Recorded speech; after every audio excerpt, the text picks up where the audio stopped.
Vamos lá? Bom, então a primeira questão é o que é simulação. Vamos ver aqui os conceitos de BIM e simulação, nessa parte aqui de introdução. Bom, o conceito de BIM mais usado hoje, vocês já devem ter ouvido isso aqui em alguma aula, o conceito de SUCA, que BIM é um conjunto de políticas, processos e tecnologias que, interagindo, geram uma metodologia para a gestão em formato digital do projeto de unificação de seus dados durante todo o seu ciclo de vida. Essa é uma essa definição de SUCA é uma das mais usadas hoje em dia. Você precisa saber o que é, você precisa saber da ideia do que é esse negócio de ciclo de vida da edificação, que a gente já tem várias aulas de BIM, tá? Tinha uma imagem aqui que era para carregar que não está carregando, mas se a gente digitar aqui em qualquer buscador ciclo de vida das edificações, a gente vai encontrar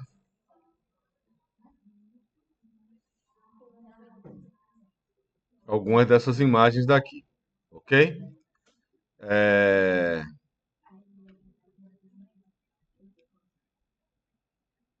Esse daqui eu não gostei da maneira. Os autores vão ter imagens diferentes para isso, ok? Mas basicamente ele engloba todas as fases de projeto, o ciclo de vida das edificações. Deixa eu ver aqui se eu pego uma imagem mais legal por aqui.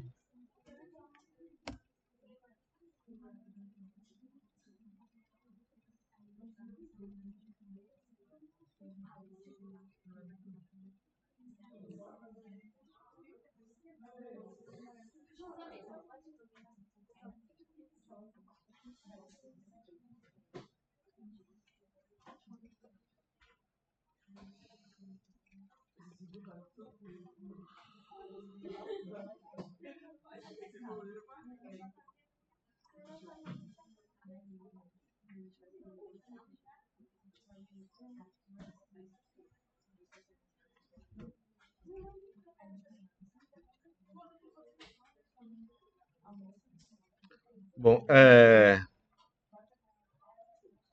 aqui a gente tem uma imagem, uma das imagens do ciclo de vida da edificação, mas sempre, ele vai ter sempre uma lógica, que você vai ter etapas de projeto, tá? Ah, que vai até aqui, né? Até a documentação do projeto. Você pode ter uma parte aqui que ele chama de industrialização, principalmente quando você vai trabalhar com componentes pré-fabricados. Aí você vai ter planejamento de custos, né? Planejamento e custos, que envolvem o tempo e o dinheiro que você vai despender. Você vai ter logística de canteiro. Você vai ter a fase mais importante do ciclo de vida da edificação, que é a fase do uso, que está aqui como operação e manutenção.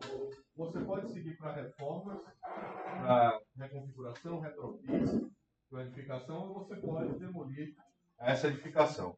Essa é a ideia do ciclo de vida. E a ideia do BIM é que ele tem que estar amarrado. Você tem que ter um modelo digital que vai passar por todas essas fases. Tá? Essa é a ideia do BIM, é você gerir digitalmente esse modelo. Tá? E nessa definição cai a ideia de você ter software de BIM. Você tem que ter modelos que possam ser passados de uma fase para outra com o mínimo de retrabalho possível. Não dá para dizer que vai ser sem nenhum retrabalho, mas com o mínimo de retrabalho possível. Quando a gente passa para algumas simulações, análise energética e sustentabilidade, que são as simulações que a gente vai tratar aqui, você tem um retrabalho grande. A forma como os softwares aqui trabalham nessa área, eles implicam um retrabalho, às vezes, grande para essa simulação. Quem trabalha com eficiência energética não trabalha com o modelo BIM que a gente está acostumado, com as paredes, né, com camadas e tal. Você tem planos que formam paredes e você coloca características daqueles planos. E é um plano só. Se você botar um software, botar um modelo como que sai do Revit do ArchiCAD, o brinquedo trava. Você vai demorar eras para fazer essa simulação. Então, esse é o primeiro conceito que a gente.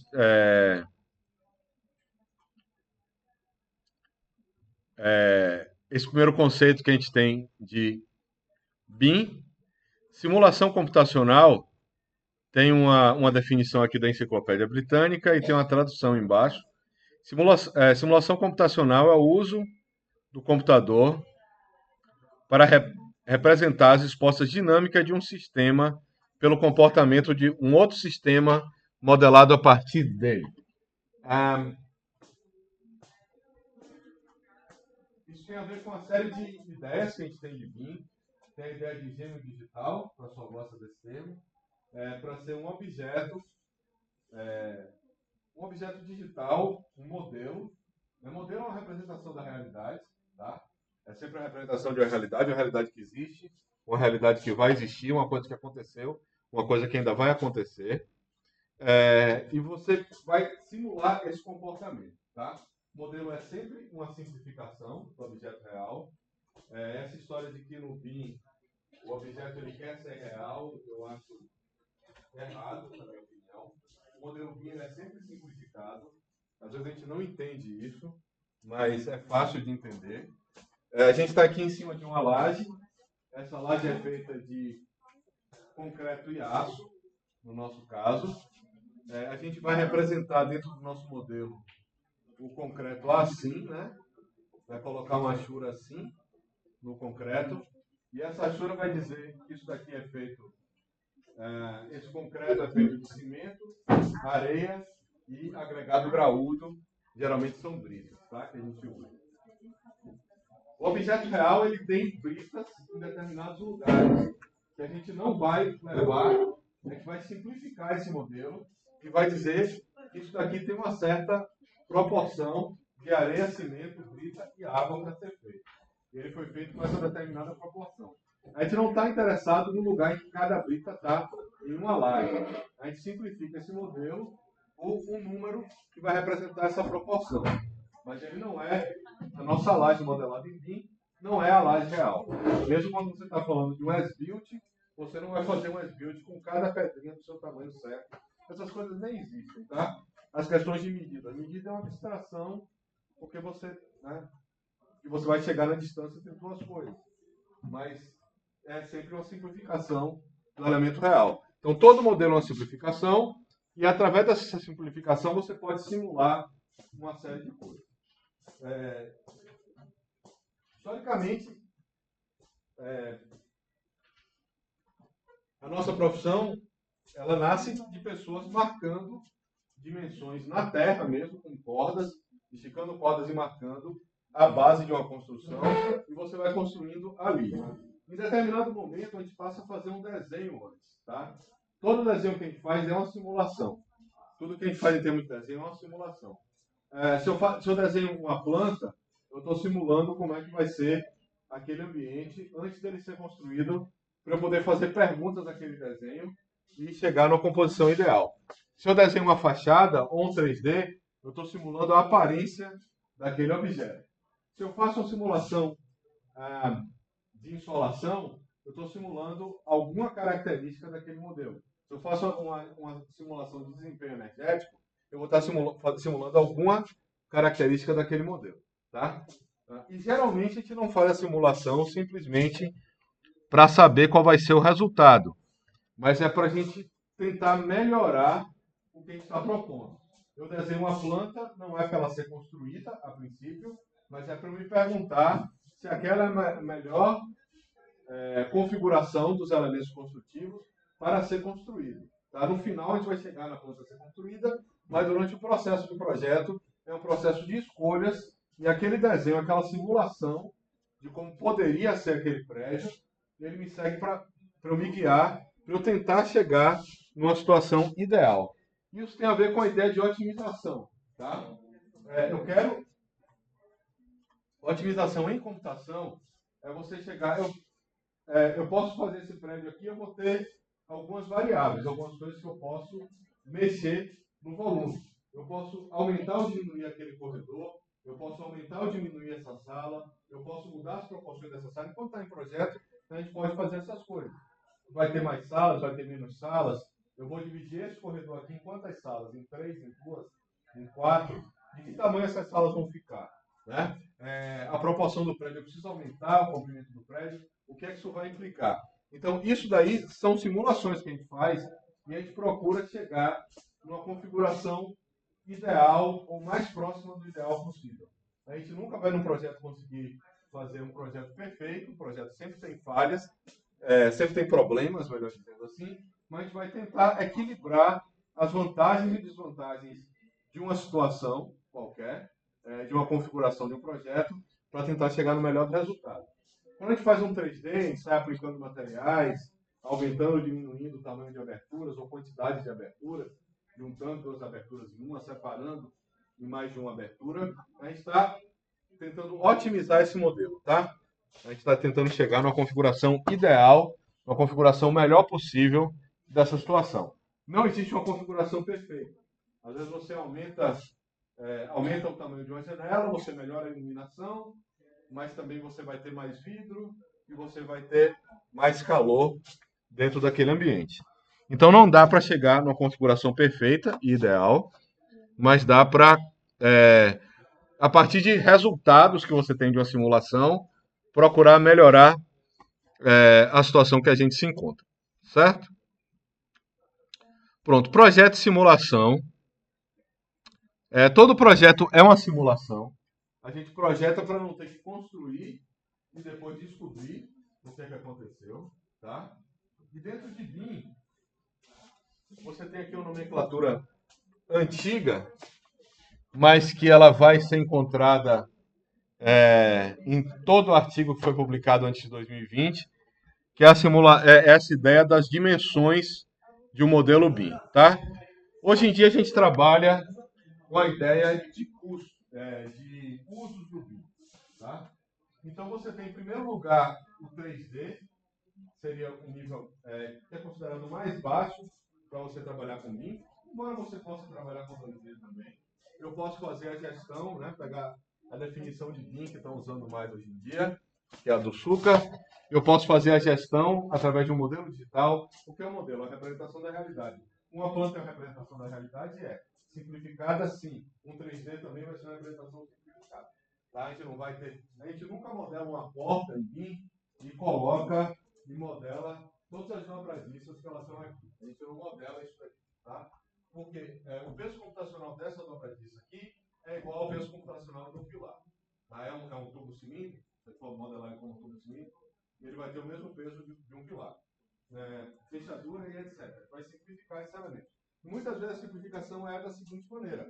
Eu pego uma porta e na hora de modificar eu digo kit de porta, a porta da medida tal, ela tem tantas dobradiças, ela tem uma fechadura do tipo interna ou do tipo externa, ou uma fechadura de sanitário. Eu tenho essas coisas e eu coloco aquele custo ali. Tá? Vocês já viram falar desses 4D, 5D, 6D, 7D, 8D, esse 10 aqui da simulação? Recentemente pedem para não usar essa nomenclatura, tá? Essa nomenclatura está em tudo que foi publicado antes de 2020, pelo menos, mais ou menos por aí. Era a nomenclatura prevalente. Mas aqui a gente tem um problema. O que 5D é custo? E não se, isso aqui é a ideia de dimensões. Estou tratando de coisas. 3D é o volume do objeto que eu estou construindo. Ok. O que eu vou construir ele vai ter sempre volume. Tá? Então ele vai ter 3D. 4D, a física diz que a quarta dimensão. Vocês sabem qual é a quarta dimensão? Segundo os físicos? Bom, a quarta dimensão é o tempo. E a partir daí, eles estabeleceram que a quinta dimensão seria o custo, a sexta vai ser outra coisa, a sétima vai ser a sustentabilidade e a oitava vai ser a segurança. Não tem nenhuma razão para eu elencar essas dimensões nessa ordem. Tá? Se eu sou uma empresa especializada em análise de sustentabilidade, eu vou ter a minha análise de sustentabilidade vai ser a minha quinta dimensão. Tá? Talvez eu não me preocupe nem com o tempo. Então, até 4D você se usa, mas aí a gente está falando de uma coisa que a física nos dá um embasamento para chamar o tempo de a quarta dimensão.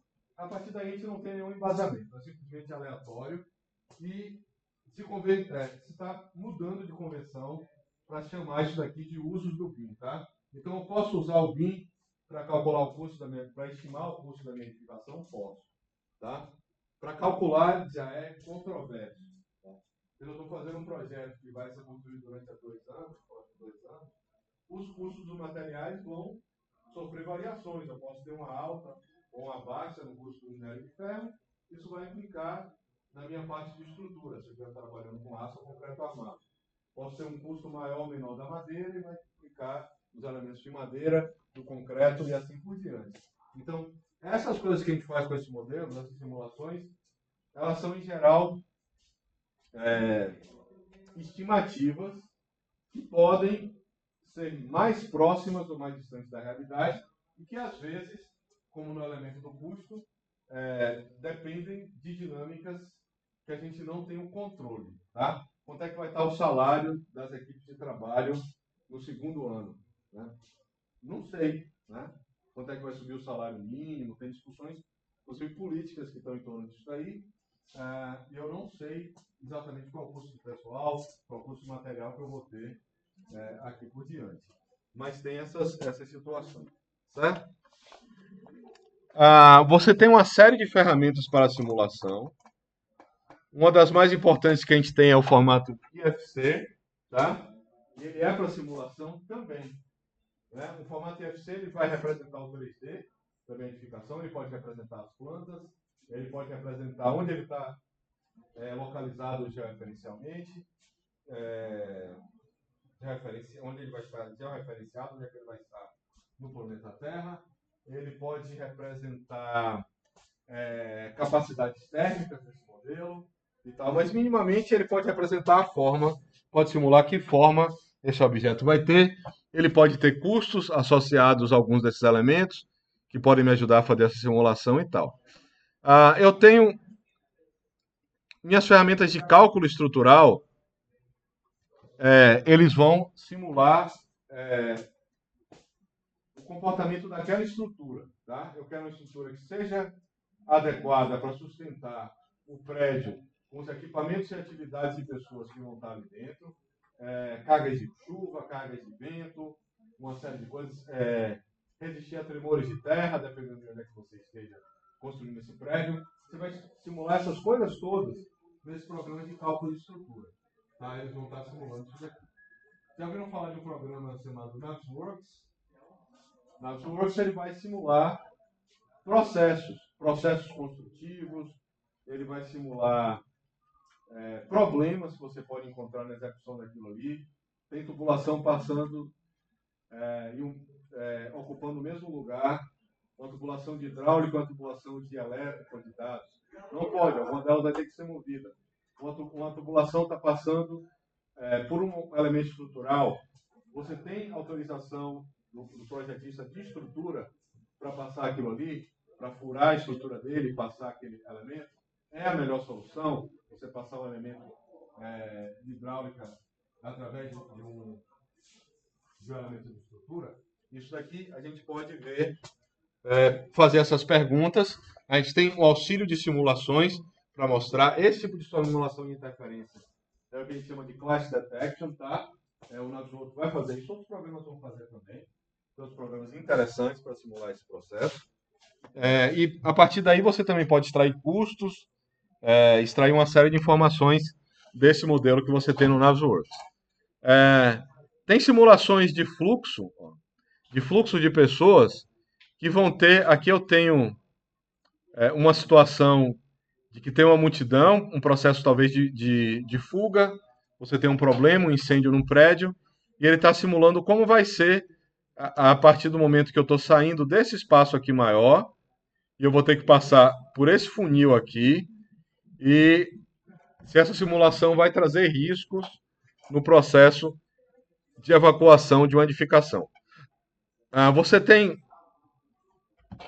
simulação da história de um edifício também. Tem uma área do BIM que se chama HBIM, que o H é de Heritage, né? A tradução mais usada, History, alguns autores usam, mas você tem, Heritage é patrimônio, né? Você vai ter um BIM do patrimônio histórico. Não é simplesmente, você pode ter uma história, você pode ter registrado no BIM a história de uma edificação que não é importante para o patrimônio, não tem isso aqui. E quando você vai tratar de patrimônio, você vai ter simulações específicas, né? Na apresentação de Luan, vocês viram um trabalho dele como lidar com informações históricas de uma edificação, tanto da história arquitetônica dela, do período, informações que você vai ter sobre a construção daquele elemento, como eventos que aconteceram ao longo dos anos, né? Se a gente tivesse um registro histórico apurado da Igreja de São Francisco, a gente tinha que registrar o dia em que o fogo caiu e o que aquilo ali causou, qual foram os danos que aquele ali causou para o fogo e para outros elementos arquitetônicos que estavam abaixo daquele ali. Tá? E aqui a gente tem uma série de programas que vão tratar de simulação energética. Vocês já usaram o Radiance em alguma disciplina aqui? Eu acho que tem alguma professora que usa, né? Tá, você tem aqui Energy Plus, Radiance, DaySim, Open Studio e o programa que a gente vai usar, que é o Ladybug Tools, que é o último dessa lista. O que é que acontece aqui? Vamos para o site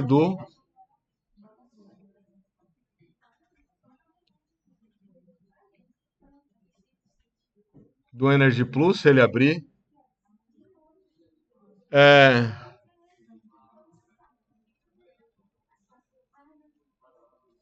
Alguns desses programas. Bom, essa sequência de programas aqui que eu estou escolhendo, eles são o seguinte, eles são programas desenvolvidos por pesquisadores de diversas universidades. Esse aqui da simulação energética. Você tem outros programas de simulação energética, tá? Você tem uma série, a Autodesk já teve alguns sobre isso, outros fabricantes têm outros. Você tem uma série de programas de simulação energética e muitos desses programas, eles funcionam na base do terminal. Você abre um terminal de computador, o terminal que eu estou falando é esse bichinho aqui, ó. Você instala o programa no seu computador e você vai ter um bichinho desse aqui, tá? E você vai dizer, vai rodar o programa. Eu tenho vários programas aqui que eu uso direto do terminal. Esse aqui é um instalador para Windows. Ele vai dizer aqui quais são os comandos que eu tenho desse programa, tá? O Energy Plus ele funciona de maneira semelhante. Você vai abrir o Energy Plus, vai digitar Energy Plus, vai dizer qual é o comando, vai dizer qual é o arquivo que você vai usar como geometria, você vai usar o arquivo que você vai usar que tem as informações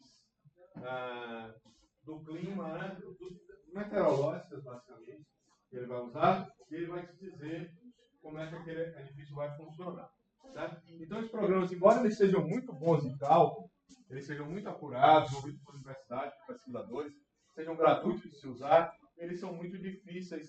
Algumas vezes eles são bem difíceis de se usar. Porque você vai ter essa interface aqui, você vai ter que fazer um modelo no lugar, pegar aquele modelo, salvar no formato que o programa abre, vai ter que digitar onde é que o programa vai achar, tudo por linha de texto, para te dar um output também difícil de você avaliar. Isso aqui é interessante, mas não é o nosso objetivo. E tem alguns programas que têm uma interface gráfica já mais interessante para análise de simulação. Esse daqui é um programa gratuito que se chama Open Studio e ele vai fazer mais ou menos o que o Ladybug Tools vai fazer pela gente. Você vai ter uma cara para ele tem algumas funções próprias, ele acessa através da interface dele esses programas que são por linha de comando e você não precisa mais dar o comando no terminal. Você vai clicar em botões na tela, você vai carregar o seu modelo, você vai carregar o arquivo com as informações meteorológicas do lugar que você está trabalhando, direção do norte, etc. E você vai rodar a sua simulação aqui dentro. Tá? Por baixo do pano, ele está usando aquele terminal. Só que você não vai digitar as coisas no terminal. Ele vai rodar as coisas para você e vai mostrar o resultado na tela do que você está fazendo. E o Ladybug Tools é a mesma coisa, certo? O Ladybug Tools é a mesma coisa. Ele é um plugin, eu clicando aqui na interface dele, ele é um plugin para o Rhinoceros e para o Revit. Você vai usar eles nesses ambientes. Agora, ele na verdade é uma série de plugins, tá? Esses três aqui a gente vai instalar. Esse daqui ainda não. E ele vai fazer comunicações com outros softwares que vão estar instalados lá sem interface gráfica. Alguns deles têm, outros não. Mas ele vai instalar sem interface gráfica. E vai permitir que você, através de uma interface amigável, como a Duradoka, faça essas simulações, tá? Ele tem aqui algumas situações que ele vai fazer. Vamos dar uma olhada no gráfico do programa para ver como é que ele funciona. Ele dá um gráfico aqui, ó.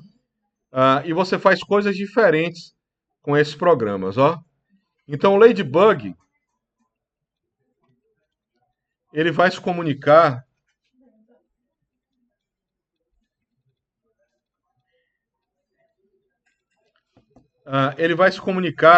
com uma série de outros programas e ele vai permitir que você vai importar dados, analisar os dados, analisar a geometria e visualizar o que você está fazendo, tá?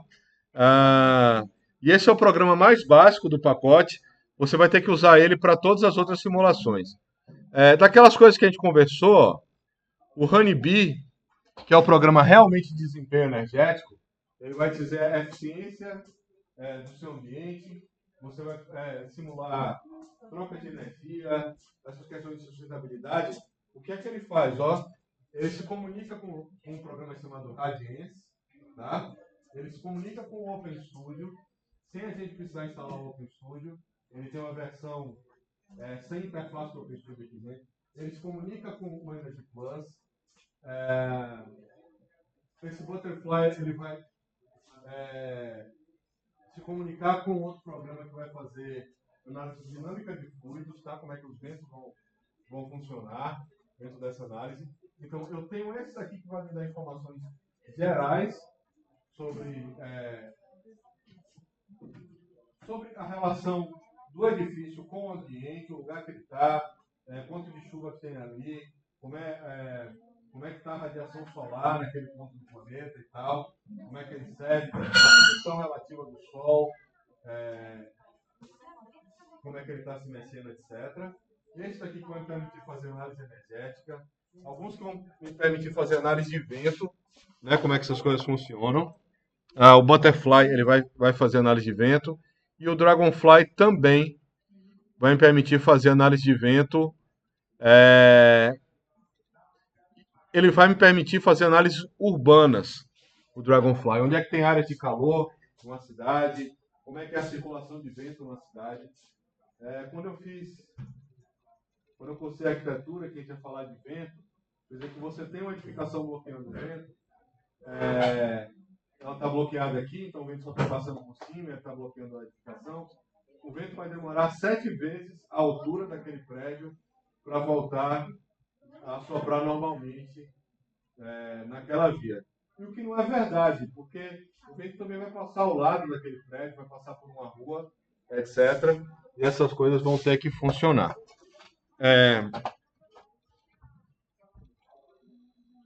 Ok. Vamos lá.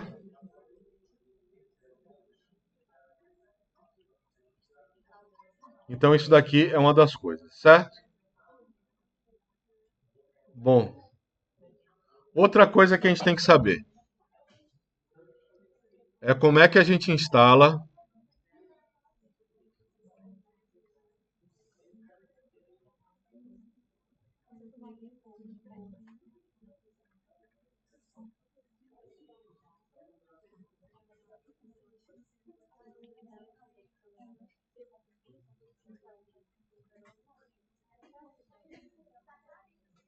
Outra coisa que a gente tem que ver é como é que instala, tá? Ó, eu aconselho vocês instalarem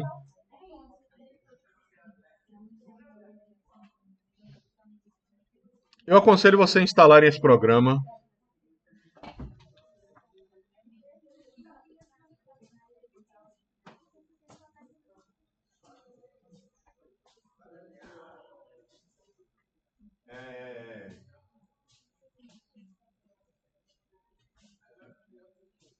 Tá, ó, tem aqui a explicação de como é que instala esse programa. Tem dois métodos de instalação. Eu aconselho que vocês usem esse daqui do Pollination, tá? Ele demora um pouquinho, mas está aqui no guia de vocês, ó, de instalação. Guia de instalação do plugin. Vocês vão para esse site daqui, vão fazer uma conta, tá? Esse site daqui, e vão ter que fazer uma conta aqui. Vocês vão de login, o meu já está com login, mas vocês vão ter que fazer uma conta. Acho que dá para fazer uma conta do Google com ele. E depois desse login,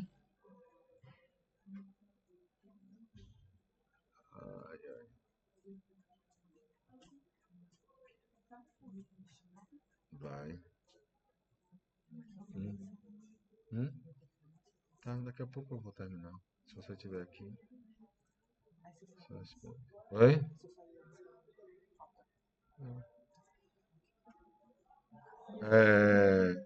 E aqui a gente vai baixar o plugin, ó. Depois desse site, depois desse login, pode fazer login com o Google, tá?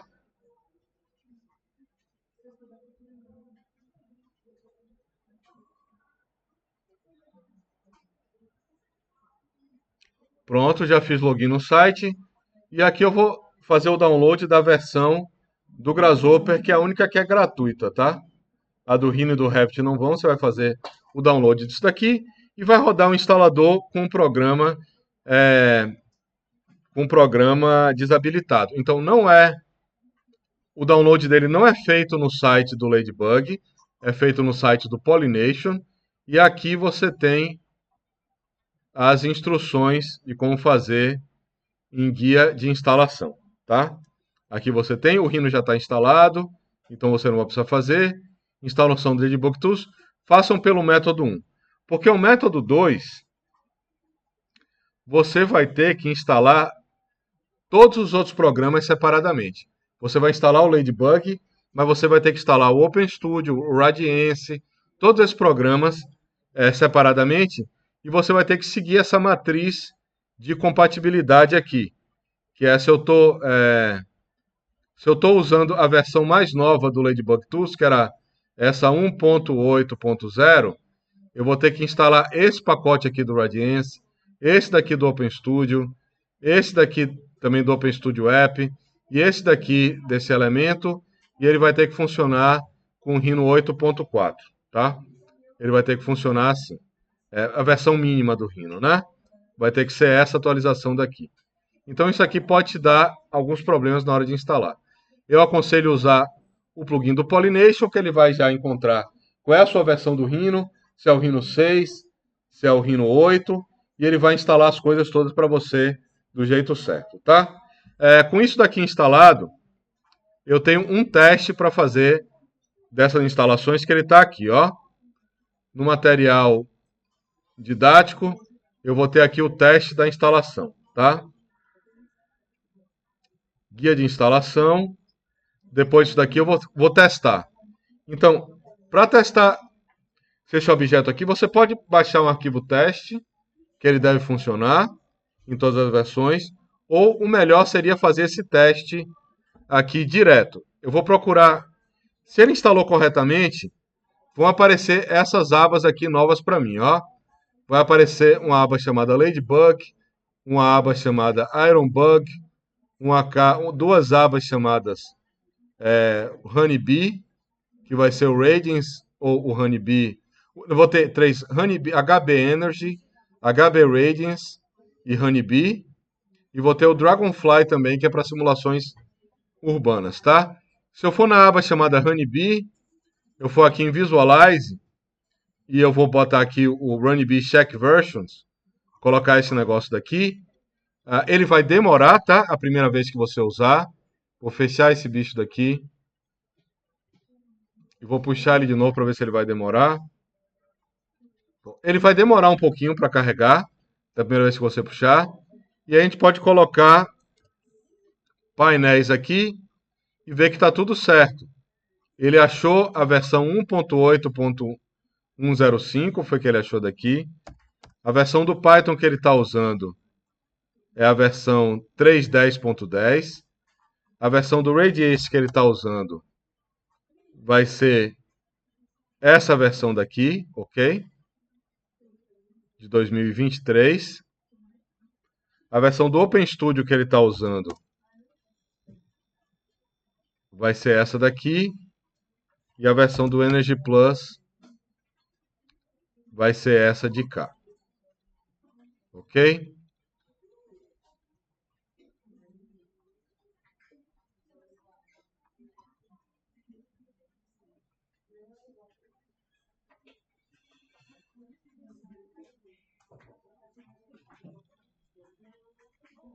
E outra coisa de teste que vocês vão fazer, opa, esse não, é esse algoritmo de cá, hbconfig, e a gente vai ver os caminhos onde as coisas estão instaladas. É outro teste que a gente pode fazer, tá? Ver se está tudo instalado certinho.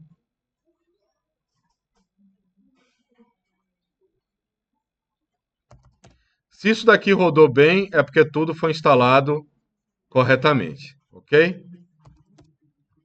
Então esse é o esquema de instalação que a gente vai usar.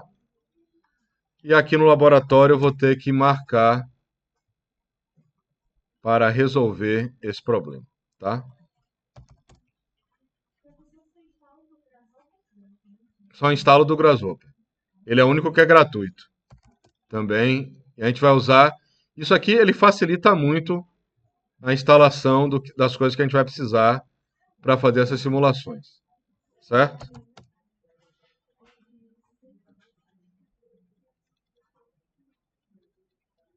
Pronto.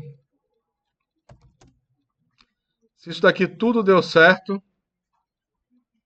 é porque está tudo funcionando, tá? Está tudo funcionando direito, tá? Tem um download desse arquivo de cá. Aqui tem um arquivo já completo, o arquivo teste. E ele vai funcionar se a gente tá se esse arquivo foi feito na mesma versão do programa que a gente está usando. Vai funcionar sem muito problema. Eu vou abrir aqui no Grasshopper.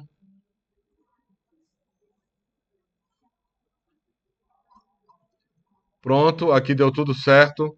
Ele está com a mesma versão. Ele está com uma 1.3.0. Tá esquisito, mas ele achou as coisas aqui que a gente precisa, ok? O ideal é você vir aqui em Visualize e fazer com os componentes do seu programa mesmo, tá? Do programa que você instalou. Faz esse check, instala isso daí para a próxima aula e eu vou entrar em contato com o pessoal do laboratório para ver o que é que está acontecendo nos computadores aqui, ok?